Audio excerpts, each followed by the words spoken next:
Hi everybody, I'm Bree the Plant Lady, checking in with an early March weekly garden tour. Today is actually the first day of March, and if you can't tell by my smile, that makes me really happy because that means we've only got 20 more days left until the official start of my favorite season, spring. Of course, here in North Carolina, we are having absolutely spectacular weather right now, though we do have some cold still in the forecast. But I've gotten back from Australia and I'm so pleased with everything that's blooming in the garden, and I can't wait to show you. So I hope you'll enjoy today's weekly garden tour. Well, here at the edge of the woodland, we've got a lot of camellias in bloom. We've got a Higo variety, Camellia japonica happy. And Higos are a really interesting form. They're the Samurai's camellia. And you can see they have really wide stamens. They're always single petaled. And the reason that they call them the Samurai's camellia is because the flowers fall off whole. They don't shatter. And that symbolizes the longevity of the samurais. And these actually come from the Edo period of Japan. So maybe 1800s, a bit earlier than that. It's a really terrific plant. I've always been intrigued with these. And the other camellias are blooming quite well. You can see there is some cold damage on the flowers because I think it did get pretty cold while I was out of town. But nice to still have blooms. And of course, crimson clover is really putting on an incredible show. Did get some cold damage. Some years this doesn't happen and it's really, really amazing. But it's such a wonderful variety because it has so many flowers at once. This is a complex hybrid from Dr. Parks at Camellia Forest. And I think it really is the camellia with the best landscape quality. If you grow it in more sun, it's going to be a bit denser. Mine here is on the edge of the woods and it's been planted about 12 years. And I'm really pleased with how well it's growing. Well, you can see here I have a lot of hellebore flowers that need to be plucked because remember, I don't want these self-sowing. They really do have an invasive quality here in central North Carolina. So it's a good excuse to make some more floating flower arrangements. Maybe have Callie come over. I love when I can tell her to harvest every single flower that she sees. It's a great task. Makes kids really like gardening. Well, it's also Edgeworthia season, and you can see this is Gold Rush, which is a slightly smaller cultivar than Snow Cream, and it smells like honey. Flowers are just so fantastic, and these are an absolute favorite in floating arrangements. You know, you bring them inside to your dining room, your whole house will have the wonderful fragrance of Edgeworthia. Well, there's not much to report from this side of the garden. The witch hazel's about finished. Good self-sowing on Nigella. Those are all self-sown. I do see good seeding. Yes, I do see good seeding in here. So those are poppies. That is probably larkspur. Be easier once I get fully developed leaves. But I'm pleased to see that because now when I see open space, I'm like, okay, I'm gonna put broccoli and cauliflower. I'm really looking for ground plane coverage at this point. I'm thrilled to show you Mount Aso willow in full calyx and flowering. This is also known as the pink pussy willow, and I didn't put it in a very good spot, don't get me wrong, but what I appreciate is every couple of years I cut it way back, and then now I can come and cut all those suckers off. I can put them in a flower arrangement, and ultimately they root. So I might actually have some willows available at a fall event. I haven't been able to think that far ahead, so I just know I'm not producing any plants for the spring garden tour. We won't be doing a plant sale at that point. So just to keep everyone's expectations appropriate. I need to pick up all the citrus, but so far none of the citrus has actually germinated, and it's making me wonder if it actually needs a different plant for cross-pollination. I need to do some research. Well, speaking of poppy germination, I got a little heavy-handed in here, which this is like a raised bed from Crescent Gardens. And I planted a bunch of small garlics that will grow out, and then these will ultimately get planted next year in the fall. But I guess I threw in a lot of poppies as well. They're doing really well, so I'm happy to see that. These planters also, I'm pleased to see good poppy germination. There's California poppy. So anywhere, once these things start getting a little bit bigger, any open areas I'm going to go ahead and tuck heading vegetables into, because first of all, I eat a lot of broccoli and cauliflower and it's practical for me to grow it. But I'd really like for these to look like something for the garden tour. This one also good germination, but I've got some weeding to do. Doggone geranium. But here you go. This was done on January 2nd with giant poppy, corn poppy, California poppy, larkspur, and nigella. And that was kind of a generic for this entire space. So hopefully in the coming weeks, everything will really start to bolster up. I'll actually go ahead and do a light organic fertilizer application because I think the plants might need it. They're probably just on the dry side because we are very dry, but a little fertilizer, probably late March, early April, will definitely help ensure that everything will be top notch for mid-May. Well, hopefully you watched the video, but I did get the fire pit bed replanted, and this is precisely what I'll plan to do in any other beds that don't have good poppy, sort of cottage garden, ground plane coverage. I'm just gonna go ahead and fill the space up with heading vegetables. I'll be able to eat them, so it's super practical, but as they grow, they will fill in the gaps and help prevent weeds from establishing, later on in the season. I am glad to see that there are some self-sown things, but oof, do I ever have some weeds. So let's do a quick weed ID. Geranium, nemesis of mine. This is probably my least favorite weed right here.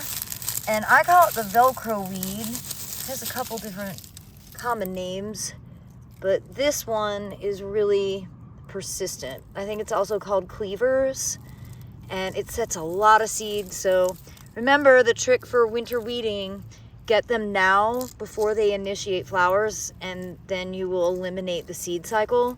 I'm not saying you won't have weeds, but it'll help reduce the amount of weeds you have. Of course, vetch, never ending experience with vetch, but some self-sown poppies. There's a nice big fat self-sown poppy there. And lots of larkspur. And it's crazy that some of the larkspur is already starting to bolt. So that'll be interesting. Last year, I think we had some poppies and larkspur blooming on the last day of March. So we'll see. We'll be able to compare seasons.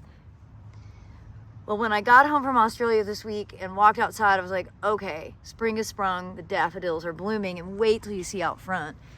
But it's also exciting to have these patches of kind of surprise crocuses, which I did plant, but I forget about them every year, and it's always a treat to get to see them. And I did take the time to cut back all the hellebore foliage.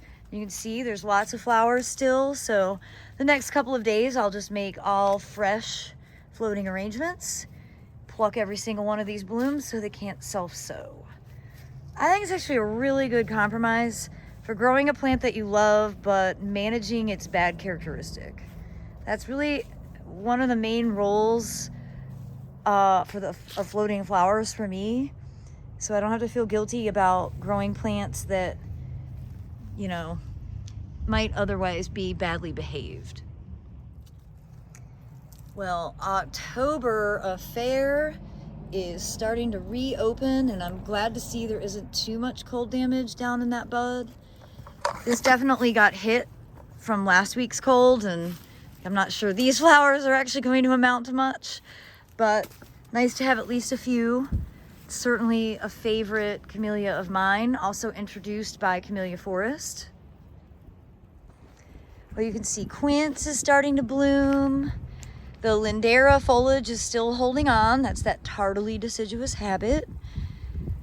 But soon that'll break dormancy and all that foliage will come off and be replaced with fresh. And you can see another Edgeworthia in bloom over here. Soon the crinums will be able to get cleaned up. And I'm so happy to be able to show you this daffodil display. I planted this a couple of years ago, and it's definitely doing everything that I had dreamed it would be. And now the blue house is officially the Carolina cottage on Airbnb. We have our first guest staying there this weekend. They're just not home right now.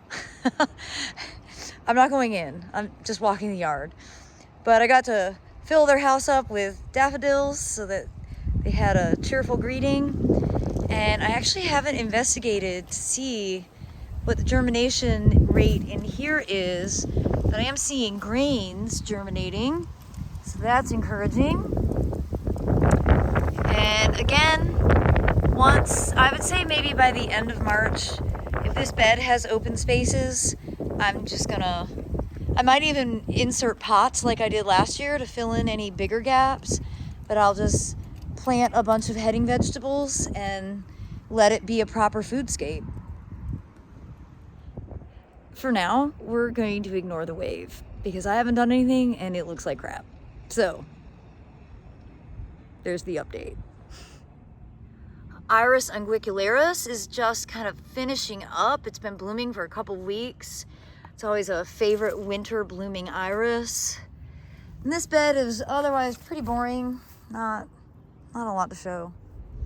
Here on the south border, you can really see the strawberries are doing well. Self-sown poppies are rocking it. These are all the corn poppy. This is California poppy. That is the breadseed poppy. So you can see the corn poppy is more frilly.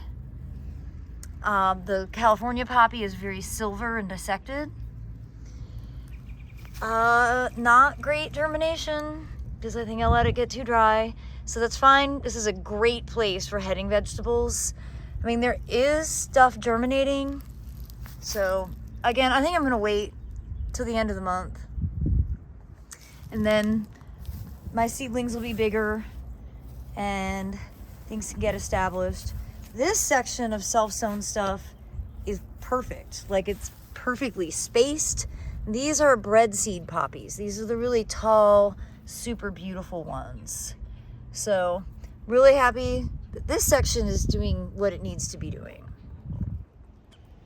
Well, I have to show off Roma Resorta, my favorite historic camellia. It's an Italian variety from the 1800s, and I just think it's so spectacular. So many flower buds. And thankfully, our cold temperatures aren't that cold, so the camellias that are open now shouldn't get that like dark, melty frost look. Well, I did water over here, and I decided to clean the pool and fence it because I haven't dealt with it, and it is a problem with the Airbnb, so I don't want anybody to drown. But it looks better clean. Doesn't seem very easy to get to, so I'm hoping that at least for a little while can be sufficient. I did go ahead and plant some kale in this bed, but I do have good poppy germination, so the kale was probably a bit unnecessary, but it's all right. I can always just eat the kale, cut it down if it gets in the way of the poppies. And there is Ava Grace guarding the frog pond. Frogs have been active because it's been nice and warm. And I wanted to show you that the winter flowering dogwood, the cornelian cherry, I can't remember now if it's Cornus mas or Cornus officinalis, because when I went to the Arboretum last time, I got confused on the species.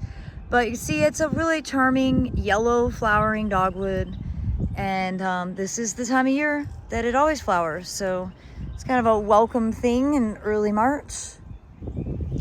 Well, there's great germination where the homeschoolers seeded, and this got done on the 5th of February. Here's my marker for that. So really pleased. I know the kids will be super excited when they come back, see the clumps of grains. And down here we have really good poppies coming along. That's all the breadseed poppy in that form. So don't go digging everything up. Now look at, on camera, she's the one that's eating all the rye and all the grains in general. She doesn't think anything about it. Well, maybe she and the deer, because that stand has been eaten a lot more, and I think the deer are doing that. You're lucky you're cute.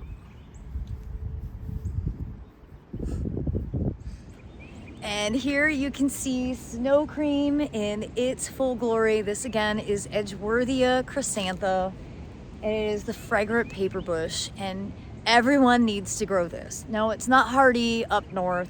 I think this is probably more of a 7 to 9, zone 7 to 9 plant, and it does like moisture in the summer, so put it somewhere where you can keep it watered.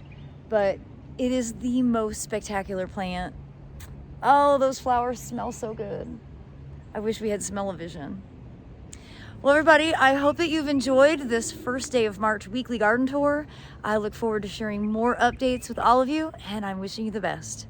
Thanks so much for watching, and happy gardening.